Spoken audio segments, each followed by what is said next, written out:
Welcome to my new upload videos. Ang videos ko na ito ay noong pa itong nakaraang piyesta sa amin. Ayan, sa puntong ito, ang niluluto na lang ng anak ko na siyang naging chief cook nga namin ngayon ay ang chicharon.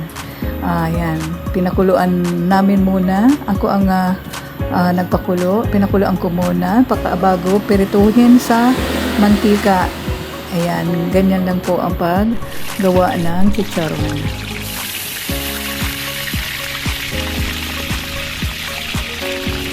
Ayan, ang anak ko, ang napangalawa, siya ay ang mahusay na magluto. Ang sarap ng mga timpla niya sa kaniyang mga niluluto. Kaya siya ang pinaniwalaan kong magluto.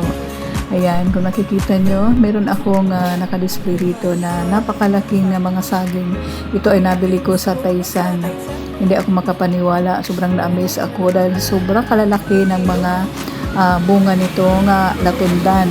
Ayan, napakamahal ng kilo niya, nasa 60 ang kilo, kaya ito 3 kilo ito, kaya ang binayaran ko nasa 180 pesos ang bili ko rito. Ayan, halos lahat na naluto na ng anak ko. Yun na lang talaga pinapahabol na chicharon kasi nga gagawin yung sisig na pampulutan. Tipo naman. So magkaka-family. Ayan. Di ka pagutom, Bella? Kain na.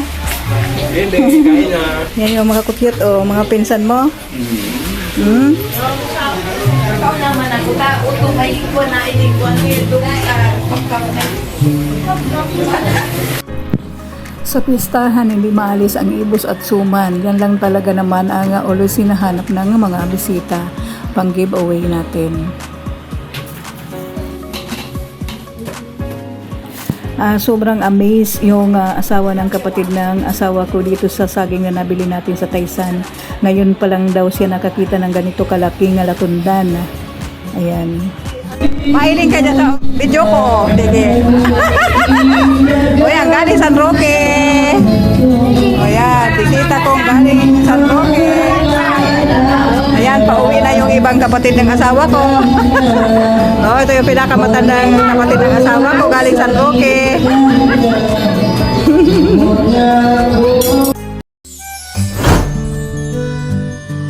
Thank you for watching, everyone.